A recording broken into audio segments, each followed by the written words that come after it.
Hello and welcome to this very special episode of Indian Masterminds. Today, we are being joined by a distinguished bureaucrat, a man whose work has shaped the urban transformation and public infrastructure in Mumbai. Meet Senior IAS Officer Mr. SVR Srinivas. Known for his calm demeanor, vision-driven leadership, and decades of dedicated service, he has held some of the most crucial and administrative roles across Maharashtra. We are honored to hear his journey, from his old days to the landmark projects and beyond. So thank you for giving us your time. Pleasure is mine. Thank you. So to begin with, there are so many people, especially the UPSC aspirants, they want to know your early days, what environment you grew in and what values shaped you, what kind of environment was, nearby you. Please go on, sir. See, I was born in a typical professional family. Okay. My father is a doctor. He is 90 years old. Okay. And my mother is 85, 86. And both are doing well. Touch wood. Yeah. And basically it was a very well-educated family. Totally. Yeah. And then I have two children. So both are very young and reasonably okay, doing okay. And during the days, during my studies, so it was a very big thing. Possibly it is till today. I'm not too sure, but that time public service was the only social mobility instrument. Oh yes. Oh yes. Right? So there was no private sector to speak at a mass level. And I'm talking about the late 80s, early 90s when, yeah. So IAS, being IAS officer is something, it's a big dream for all of us, the youths of India. Yeah. Possibly it still is. Yes. And then my father always wanted me to be an IAS officer. Okay. So he's a doctor. So he never wanted me to become a doctor because he himself had a roaring practice and he never wanted me to be so busy. And he wanted me to become an IAS officer. So that's how I started writing the exam and I went through this. Yeah. Right, right. So, since beginning only you envisioned a life in public service? Yeah, you can say that because during studies, especially at higher education level, I wanted to do this. And basically the peer groups, you can see the students and all they're getting through. And I could also most of the people not getting through. So that was a very tough moment. Right.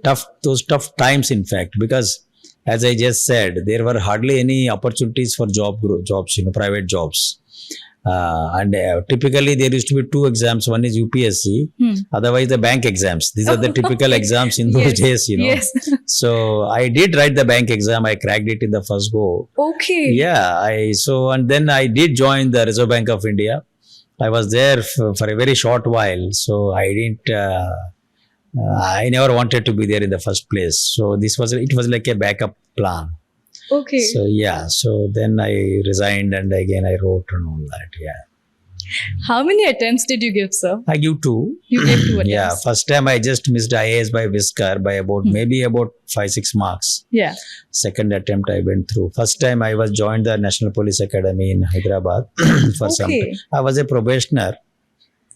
Then I chose the IRS service. Yes. That time, and then I was a probationer. So then again, second time I wrote and I went through, So your I can say your environment only supported you. Your father influenced you the most. Very much so. And that is only the beginning. But what happens is the peer groups, the students, the friends, everybody is studying. So then I thought, okay, let me also give an attempt. And in fact, for Reserve Bank of India, I never wanted to apply. In fact, it was such a casual thing. I was studying and my friend got me an application. Through the window, I just signed the paper. I didn't even fill up. I was really surprised. He didn't get through, but I got through. I don't know how. In fact, even for UPSC, I didn't buy books. In fact, I used the guys, who didn't get through. Those books I took, and I prepared and I went through it. It is all luck, I guess. Yeah. and you wanted to serve and to be in public service, and there you are. Definitely. See, that is now the second point. The why IAS? That is a question, right? Apart from the fact that there were not but that was the best opportunity to serve. Right. I always wanted to be in IAS because it offered two things. One is the wide variety of jobs that you get at the top level, at the leadership level, right? You never get repeated in a same post ever. So that is one thing. And second is it's a great opportunity to serve the country. And at the leadership level again. Right? Even if you are, suppose I joined as assistant collector, SDM. So you are a leader of the subdivision, right? Right. Similarly, at that collectorship and then at various state government level, center and all that. So at the leadership level, administrative level, you are there on the top and you are able to contribute number one to public service and at a very senior level, at a policy making level. Yes. Yeah. So you are both at the cutting edge level, at a leadership level and a policy leadership level. So this is what I really, I liked about it when I thought of IAS, Yeah. Right. And so mostly we speak about IAS. So it's majorly about risk, rewards and results. Tell us some of the most challenging tenure you ever had emotionally, or, you had to prep a lot for that. See, the two posts I really found challenging. One is CEO. I was the Chief Executive Officer of district boards, Jilla Parishads. That is the first massive work in those days, because in those days the DRDA used to be under also the CEO, District Rural Development. I was the chairman of the DRDA as well. So that is a huge work. Having about thousands of employees and an entire district was with you. So that post I really enjoyed. Which year this was? That was way back in 1995. It is about 30 years back, 1995. And second post is, which I remember, liked it very much, is the Metropolitan Commissioner of MMRDA, where things could happen. Yeah. That was the most transformative one, I can say. So people still remember you as, urban infrastructure man. Even today, if we just speak about MMRDA, your name emerges and people are like, oh yes, so many things he has given. Thank you for that. But that's, there are two things I would like to mention. One is, it's very rare that, you continue in the same sector in IAS. Yeah. But I had the opportunity of serving for more than 2 decades in the urban infrastructure sector. Yes. It is just by chance it happened actually. See, I started my career in the pure urban sector in the year 2000, about some 25 years back, Yeah. That was my first municipal commissionership. So then again I became municipal commissionership again elsewhere. So 6 years I finished as municipal commissioner before I came to Bombay. So then I went to MSRDC. It was my first posting in Bombay. That time Bandra sea was under construction. Yes. Then I went abroad and I did my thesis in urban planning. Then I came back. Then I joined, as additional commissioner MMRDA and project director of the World Bank projects, MUTP, Mumbai Urban Transport Project. Wow. Then I was there for almost 4 years that time. And then I moved to BMC. AMC and BMC. BMC. And then again I moved to, of course I did do IT, but again I went to housing. Yes. Then MMRDA. Then of course in short while I was in Mumbai Metro Rail Corporation and also CMD of Mumbai Metro Rail Operations Limited. So it, and also of course the Dharavi project. So which is again urban housing. Yeah. So this is how my journey has been. Yeah. So yeah. Vast experience, vast career in bureaucracy, sir. So everybody has, 35 years, everybody does that 35 years. What is nothing great about it? But question is perhaps what outcomes you could bring about rather than if everybody, there have been several commissioners, several GMs. So it's vast experience everybody has by default, that is a default thing. So that thing extraordinary about it. Everybody has, you will also have vast experience after 20 more years. So, but question is during our tenures, what we could produce. Yes. I think that's what matters. Yeah. That's my next question, sir. So how do you handle pressure? I mean, constant work, constant file work. We also say about the kagas parchi thing, which obviously the bureaucrats keep doing. Little time you must be getting for yourself. What is your routine and how do you handle pressure? Now, pressure is something I like it actually. Okay. I feel very bad without pressure. That is how I have been trained myself rather. And in fact, during the academy days, LBS NNA Masori Academy, they do give us a little bit of training. In fact, I still remember they used to, even today I think horse riding was compulsory. So we used to ride horses and at the highest level, in fact, it was compulsory. So that Sais used to tell me, if you can't control a horse, how will you control a district? So, so I mean, in a lighter vein. Yeah. So that's how we started. But finally, now coming to crucial juncture, the pressure is about two things. Yeah. One is the decision making. There are decisions to be made, and decisions have to be done at that point in time and own up responsibility for that. And second is the deadlines and the impact. And third is, of course, bringing all the teams on board, because there are a huge number of teams working, all technically qualified people. The integration is also very important. Yeah, integration, and also they have their own difficulties, they have their own idiosyncrasy just as I do, they have their own temper just as I do. So we have to bring along everybody together, and ultimately you have to run through the maze and find a way out so that there is a light at the end of the day. Yeah. And you are very fine with pressure because you... Absolutely no problem. Yeah, Because, see, otherwise what? Otherwise what is the difference between IAS and other jobs? Otherwise you will be just a paper tiger. So, pushing files was never my forte in any case. Yeah. When it comes to pressure, you have said that you were completely fine with pressure. But again, when you have taken a call and you had to reconsider, or somebody in higher authorities were not convinced with it, and how did it fall? And No, that happens. That happens many times.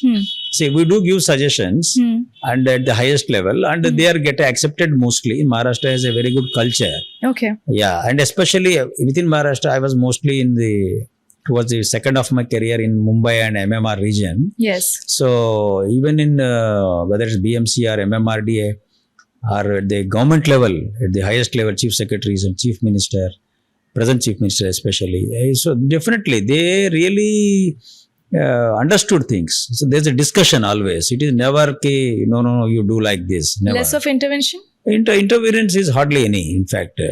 And More also, faith and belief. that depends on you also, but I think the leadership of Maharashtra has always been like that. So, yeah, they are quite accommodative, let me say that. Yeah. In your entire tenure? And they give a lot of autonomy, though. Oh, that's great. Yes. That's great. Yeah.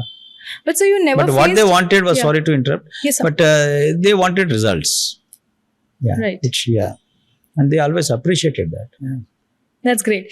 You never faced a situation where, the papers went up and then it was brought back to reconsider any of Oh, the it time? happens many times. One such incident when you were while you also appreciate There are several. It happens, See, for example, I came out with a parking policy when I was in BMC, but it was stayed for some time by the then CM. But again, Honorable CM again considered it and he cleared it also. So it's a question of how do you put forth your statement, your things, Like another example I'll give. In 2014, I think, or January, I remember. I said there should be a Department of Business Development in Mumbai Municipal Corporation, right? Because you see, we should, my view is that we should, as urban planners, we should look at the city holistically, not Yes. get lost in the nitty-gritties and day-to-day work. And what is important is how the city grows. Because cities are the engine of economic growth, as I always believed. I Yes. continue to believe it. So you should not be lost in, in the facts like, for example, the balcony is 2 meters or the height of the ceiling is 10 feet and all that. That is not at the work of municipal commissioner level or even AMCs. My personal opinion, again, subject to correction. So I felt it should be something larger vision should be there. For that, Mumbai being a financial capital of the country, Right. the urban local bodies should be very active in local economic development. They call it LED, local economic development. Like? So instead of being lost, daily water supply, daily sanitation, which are very important, they are the essential services under the Act. That is very obvious. But to do obvious things you don't need an officer really. Anybody can do it, right? But you should do something different. So I proposed a Department of Business Development that we should have separate wing, department, and yeah. they should be hired professionally, not local, but hired professionally, and ensure that Mumbai becomes very competitive once again. Because that time I still remember Dubai was coming up, Hyderabad was coming up. You know, a lot of the Mumbai was getting bypassed because each city was having their own airport. See, earlier there were times when people from Chennai or Hyderabad or Bangalore, they used to come to Mumbai to fly abroad.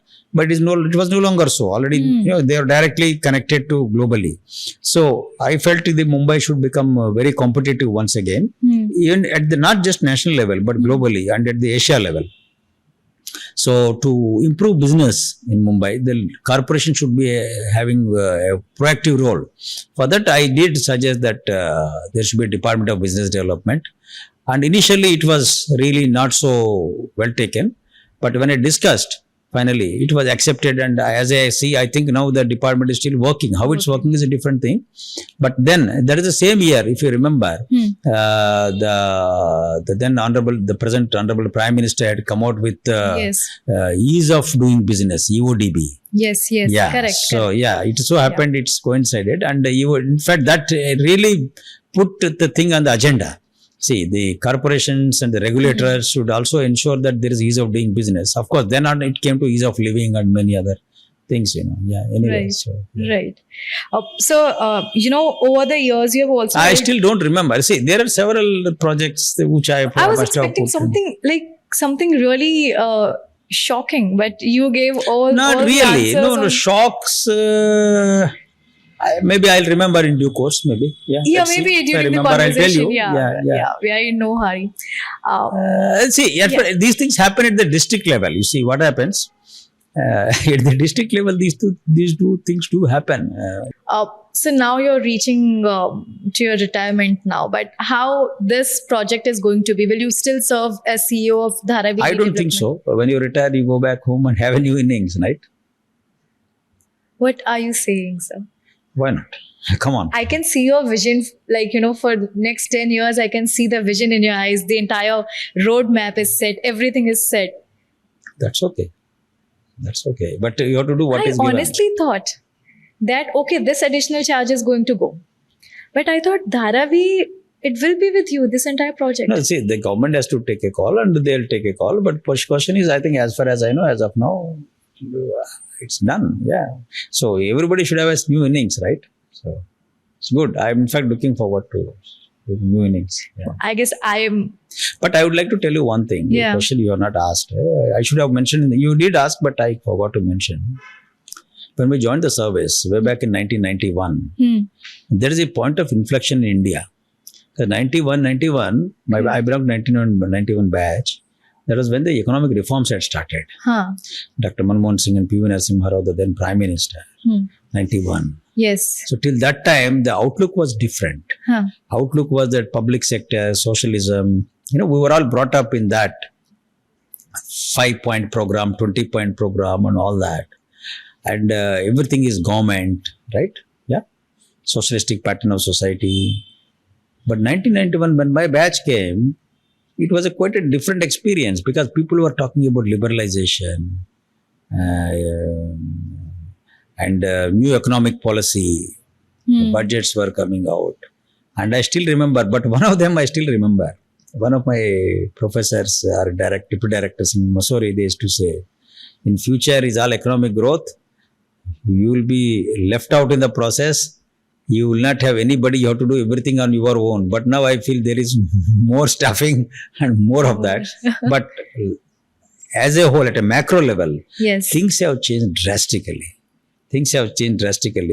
And the adaptation was very much there. Absolutely. On the part of especially the IAS officers community. They adapted themselves nicely. And I am sure and I feel strongly, although you didn't ask me, but I think there is a room for greater sensitivity and greater sensitization and keeping abreast the knowledge. Because otherwise, you will be left out. Yeah, you will become irrelevant. You have to keep upgrading yourself with... Upgrading yourself. And the pace of upgradation should be much, much faster and much more comprehensive. And especially we are talking about the days of artificial intelligence. AI, AI, ML, machine learning and a lot of things. Yeah.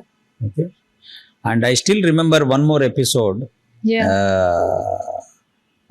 Now, on another point, Yes. you asked me when you had a tension and all that. I remember when I joined in the IT department, I was dealing with that farm loan waiver. So the present CM was also the CM that time. So there was a deadline given that you must finish it during that period so that farmers get money. And we had to work overnight. In fact, it was really you worked overnight. And I still remember one episode where the present CM he came to our office at morning 4 o'clock. Okay. Yes, not only that, he was kind enough to bring a cup of tea for all of us. And he said, you finish it today, and then only he would go. And we finished it that day, and he left in the morning 6 o'clock. So, so I was very happy, and I was very much elated because CM coming and seeing the work, it was something unusual. Yes. Actually, I never expected that. So that motivates you also, and the kind of dedication. Yes, that's what is I call the leadership. Yes, leadership. So Absolutely. Yeah. The present CM, Mr. Fadnavis ji, has shown that at the times of crisis, and a lot of confidence he has put in all of us. Yeah, so I thought I'll just mention. He is also visionary. His visions are very sharp, very clear, and he knows what he is going to do and what the larger picture is all about. He knows what he's doing. Yeah, exactly. And while we were speaking about negotiation, sir, he's too good at it. He knows that. His stakeholders. I just thought I'll mention that episode, So absolutely, he because we always. That's why I said we should not think everything black and white. All bureaucrats are correct and politicians are wrong. No, that is a wrong perception. Right. So there are ways.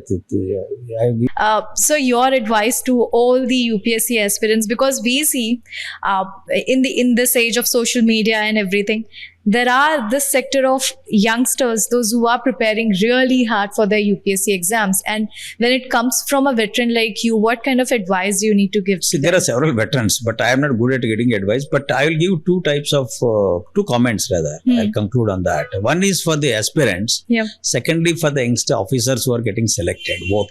Okay. So for aspirants, basically you should do like a yajna.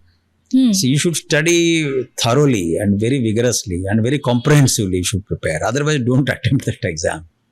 Yeah, just taking an exam for exam's sake is not. It's not going to take very far. I'm only talking about IAS. I'm not bothered about other services because you have to be in the top 50. Then only you can get through, right? Right. So it's out of lakhs of people. So and you have to prepare yourself very well for the main exam because prelims though easily anybody can clear. Anybody meaning of course that's also 5%, but even then by and large one should be able to do that. But your knowledge of the subjects, specialized subjects, have to be very very thorough, very thorough. And also don't get we should not get in tension what will happen in the exam and all that. That's okay. It will happen. See, everybody can't be successful, right? It doesn't mean that you are bad. No, God is giving you maybe another opportunities, better opportunities, for the people, so-called people who could not clear, better opportunities. So that is one thing to prepare thoroughly. And secondly, keep your options open. Don't say that, I will clear all my till the age of 30, I will do only this. No. Because gone are those days in 90s, 80s when the opportunities were not there. There are tremendous, humongous number of opportunities. In fact, I am sure in terms of pure earnings, these private younger kids earn much more than what IAS officers do. Yeah. But of course, the amount of opportunity you get as an IAS officer is humongous and it's wide variety. So definitely, one should definitely get it and attempt to get into IAS.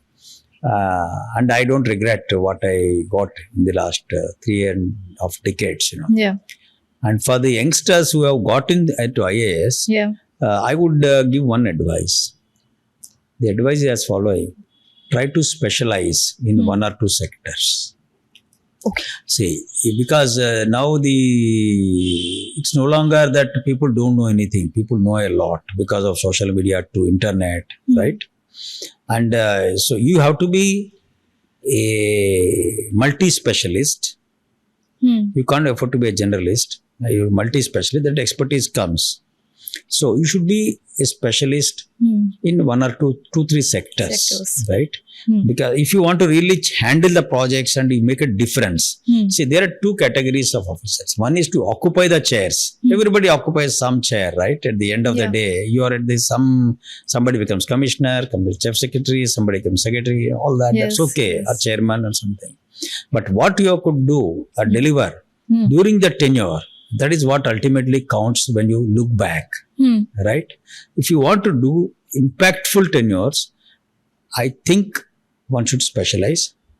And secondly, one should keep your eyes and ears open to public, because public representatives know a lot of things which as young, I'm talking about young IAS officers who are in the first 6-7 years of their service, they don't know. They either know the pulse of the people. So keep interacting with them. Keep interacting with the public representatives and interacting with the public. I think that's very, very important, in addition to the fact that we should specialize. I think on this note, I would like to say thank you. Thank you for connecting with us, sir. Well, this was an exclusive conversation with Senior IAS Officer Mr. SVR Srinivas. Sir, we wish you a very, very happy and great time ahead. Thank you so much. Thank you, sir. Pleasure is mine.